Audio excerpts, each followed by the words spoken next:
What's up, guys? AceTitanium here, bringing you guys a new season of UNPL Academy. This is season 5. I am hopefully and officially back after taking a hiatus due to my burnout. We are back, baby.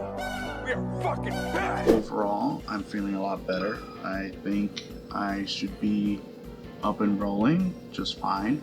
And today, I will be bringing you guys a draft analysis of my team, which I have personally crafted, and I wholeheartedly enjoy the team overall. I had Dapper Snapper help me out with it, and so was Useless Umbreon. So hopefully, I should be cooking. So without further ado, let's go on with my first pick, that being Kommo-o. Originally, for the longest time, I've been thinking about getting Dragapult, but knowing that I was, I believe, 4th pick, I didn't want to wait that long, so I decided to change my pick to Kommo-o. And for the longest time, I've always wanted to use this mon. Dragon fighting, good defense, good offense, good abilities for offense and defensive capabilities. Being able to run mixed has been quite the journey. Autotomized Boom Burst, Clanging Scales, Aura Sphere for special sets with Roach Spray. There's also the Dragon Dance variants or the Iron Defense Body Press. But what I think makes Kommo-o shine is the fact that it can be a bulky rock setter with its typing. It being able to resist the 4 elemental typings plus the fighting type, resisting a few more types helps out a lot. This mon recently got vacuum weight too, which is very surprising to say the least. I feel like this mon is good. People are skeptical about it being my first round pick, but I'm aiming to show them why it's my first pick, just like when I picked Blaziken last season. So that said, let's move on to my second pick, Empoleon. I've always wanted to use Empoleon. This was one of my favorite Gen 4 starters aside from Infernape, and had I not picked Kommo-o, I would have picked Infernape. This Empoleon recently got competitive over Defiant, which was a huge buff, honestly. I hated the fact that it had Defiant with that huge special attack, and now it has that plus Flip Turn plus Roost, and I don't think it got Scald. No, it doesn't have Scald. So I got Empoleon, and long story short, it just kind of became my steal. It's going to be my steal of the team, with my dragon being Kommo-o. So far, it's a little bit of a slow start, a little bit. I just needed a defensive steal that could also be offensive in a very good way, and being part water type helps out a lot if I want to dish out surfs. And, being specially bulky helps out in the long run for those special fairies, because there's a lot of them. A lot, honestly. There are times where I may not have to use Kommo-o as my rocker. I have Empoleon there as well. And unfortunately, it lost Defog, which is fine. It is what it is. It's still a really good mod to have, and having competitive for those intimidates, for those random stat drops, is going to help out a lot, and I can still even use the agility weakness policy sets if I want to be frisky. Overall, I think this mon is going to be very fun to use, and I'm looking forward to using them. So to pair up my Dragon Steel Fairy Core is going to be Clefable. Yep, just like last season, I had Clefable for week 1, I believe. Yes, I had Clefable for week 1, and then I traded it out for Forges, which was the biggest mistake of my life. I hate Forges. That mon sucks. I hate that mon. It failed me so hard. It was just so easy to come in on. It was not that great. And compared to Forges, Clefable was just so good. I regret not keeping Clefable for the whole season, so now I'm drafting it again, and nobody's stopping me. This mon, Magic Art Unaware, good defensive profile, a good Wish Passer, and then the utility, another Stealth Rocker. This is my 3rd Stealth Rocker. Oh, it's literally my third choice, and it's a stealth rocker again, which is the funny part. Yeah, it's like I really wanna have this Mon shine on my team, and it fits so well with what I have on here. And when I look at Clefable, it's like its move pool is so great, so well done, and I'm just hoping to be able to come up with some very fun sets for the season, depending on the matchup. And so far, looking at this move pool, I think it's gonna work.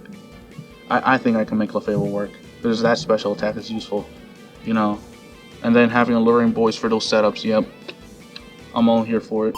Moving on to my fourth pick is going to be Tyranitar. The thing with Tyranitar is that once I drafted Kommo-o, I thought to myself, what do I want to make of this team? And so I looked over at Empoleon, being part steel, means it's immune to sand. Kommo having overcoat means it's immune to sand. Clefable having magic guard means it's immune to sand. So I'm thinking to myself, what do I do to make this team better? And I looked over at Tyranitar and I decided to go with it because it's basically my sand core. Tyranitar, Clefable, and Empoleon Kommo-o. That's my sand core, my defensive sand core.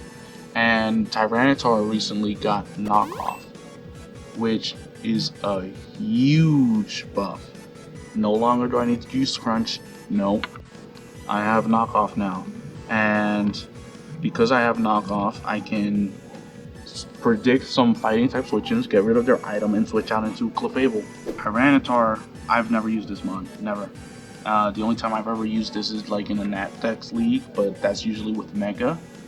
I'm hoping to really use Tyranitar and see what this mon is about, and I'm honestly excited to see how it runs, how it does, because there's a lot of fun moves this mon has that I want to try out, and I'm hoping to cook. To be honest, it's looking great. So moving on, because I don't want to take up much time, is going to be Talonflame, my 5th round pick. I had been looking through some time because originally I did want Cinderace and that was taken, but looking at the amount of points that it freed up, I didn't really mind it. So I looked over Moltres, which was cheaper, right? But the issue is that Moltres didn't have Defog. It didn't. It only had Roost, and it was also way slower. So then I looked at a tier higher and I saw Talonflame, and you know, I sacrificed the offense for the speed and the defog, and for the utility as a whole with fast Will-O-Wisp and U-turn. So I chose Talonflame. It is there mostly for utility. There are times where I can maybe use it offensively, but half the time it's going to be my speedy defogger with Roost and U-turn, and half the time with Will-O-Wisp. That's really what Talonflame is there for on this team. It's not the bulkiest team in the world, but I am able to speed creep some mons for that defensive EVs. That said, I'm going to move on to my 6th pick, Rotom-Mow. I had been looking for a good electric and a good grass to have on this team. Rotom-Mow fit the bill despite the fact that it lost Defog. Throwing off those strong Leaf Storms and having Volt Switch and having Pain Split and Will-O-Wisp is really good to have. It is really good utility. And with that bulk, aside from the 50 HP, is really good. I've never actually used this mon before either, so pretty much this is my first time using all of these mons so far, aside from Talonflame, you know, it's everywhere. Because this mon also gets Screams. It gets Trick, which is really good to have, honestly. Yeah, no, it's the same with Clefable, both have Trick. That's going to be very useful going forward. It has Hex for those Will-O-Wisp. It has, quite honestly, what I need, Pain Split specifically. Moving on to my 7th round pick is going to be Houndstone. Yeah, not surprising. I decided wholeheartedly that I needed a sand team in some way. I didn't want just a sand core of defensive mons. I wanted some offensive backbone. So I looked over, I saw Houndstone, and I picked it. Being pure ghost with Sand Rush is really good value. Having Fluffy as a secondary ability is really useful. because that means that I don't always have to run sand to be successful. I can run a defensive build with body press and will-o-wisp. This mon is honestly really fun to use. Having Poltergeist as stab is really useful. Its defensive capabilities are really nice, and the more I look at this mon, the more I want to use it, because 72, 197 offenses, or not offenses, but defenses are really good, and that 101 attack, it's not the greatest, but I can make it work. And Fluffy is going to be really fun to use with Pain Split. Oh, that's going to be fun. Moving forward, we have my 8th round pick, Monkey Dory. I've never used this mon, obviously. This is another mon that I've been curious about using because most people make it out to be the worst of the three, even though I'd argue Fezandipity is worse. But Monkey Dory here, I've wanted to use it. It's just I've been more enamored by Okidogi that I've completely forgotten about this monkey. But now I've drafted it. It's my poison type, and it's going to be my psychic type as well. And honestly, looking at this move pool, I think I can make it work. Fake out Toxic Chain sounds so toxic. Honestly, I might bring that a week. Who knows? Yeah, stay tuned. Nasty Plot sets, I could run Screams with this so that I can set up Nasty Plot. It just kind of depends on the scenario. Stored Power is interesting. It having U-turn and Party Shot is going to be so useful too. So I'm really looking forward to using this mon. It has an interesting move pool, I'll say that much. Not the greatest, but not the worst either. And its offense is through the roof. Its speed could be better, but there's not much you can ask for, not in this day and age. So, moving on to my pride and joy. I've used this mon so much. It's been on every single team that I've drafted so far. Midday Lycanroc, my first Terra captain, with its Terras being Fire, Fighting, and Fairy. Apparently, I don't have to use my primary typing as a Terra type. Every single time I would draft this mon, it's usually on sand. And there have been a few times where I drafted it without sand and it went really well. There was at one point where I had Sandaconda plus Lycanroc.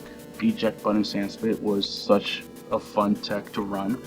And it's always been a Terra captain of mine. I've always trusted this mon to get the job done, and it's never disappointed. And honestly, I'm excited to use it in Wi-Fi. I love this mon. I could never ask for more out of Lycanroc, honestly. It's just a really good offensive Terra mon. I have no issues with this mon. I love using it, and I'm going to keep using it. And I'm going to hope that it keeps giving me good results in this season. And, I don't really have much to say about it. It's just a mon I love. I love running this mon. I love running it as my Terra captain. And the fact that I don't have to run Terra Rock is so useful, because then I can run a useful Terra type in Terra Fire for those steel types, because I am sick and tired of Bullet Punch Scizor. You can go screw yourself down a hole, never come back, go die.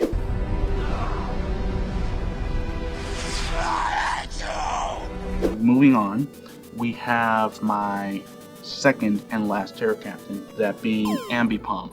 I didn't really know what to give it, so I decided on giving it Terra Ice for triple axle, Terra Flying for the aerial ace, and then Terra Stellar so that every single move gets boosted, with stab getting 1.5 times while the rest are 1.2 times. And I figured it was good because of this mon's move pool and what it does overall. It's a one-time use for every single move, but I think it's worth it if I'm not trying to use it as an offensive set, but more of like just to do damage and get out, especially with U-turn. Keeping Terra Stellar is useful as well, because that means that I only have to reveal like 1 or 2 moves at a time, and then I can bring out a stronger move that is boosted by Stellar, especially in the end game. I've never used this mon, not really, but as far as move pool goes, it's not the greatest, but it's an offensive speedy mon that I want to use, and I'm hoping that it gives me good results. Probably not as much as Lycanroc, but you never know. So with that said, it is time for my final pick, and that will be Sandslash. I desperately needed a ground. I had nothing for an electric type, and I didn't want to let them bolt switch out for free. So when I saw Sandslash, I immediately drafted it because not only does it function in sand as well, it's also a good bulky ground with both Stealth Rock and Spikes. It has Rapid Spin for utility. Yeah, because I can use it offensively too. Sword of Stance, Earthquake, depending on the matchup. And I had to really think about it because I didn't know if I wanted to make it a Terror Captain, but I chose against it because I didn't want 2 Sand Rush Terramons. So I chose against it, and I decided that it would just be there to be my bulky Stealth Rocker and Rapid Spinner, and then it has knockoff too. I've used Sandslash once, but it was with Terra, and it didn't really disappoint. It's just I think it shines better as a defensive ground, and I'm hoping that it becomes useful on my team because I wanted to. I needed a spinner and I needed a ground type, so it's gonna be there. And yeah, that's about it with my team. I'm proud of it. And if you haven't noticed, the nicknames, they're based on Call of Duty perks. Deadshot Daiquiri, PhD Flopper, Dura Wonder Fizz, Juggernog, Blaze Phase, Stamina Up, Tombstone, Widow's Wine, Stone Cold, Double Tap, and Speed Cola. Yeah, no, there was nothing else but Speed Cola that would fit Sandslash. It's also a Hedgehog. It references Sonic. That said, I think that's everything. I hope you guys enjoyed this draft analysis. I'm still new to them. I know that I'm probably stuttering a lot with my words. It is what it is. But with that said, I hope you guys enjoyed, and I will see you guys in the next one. Peace.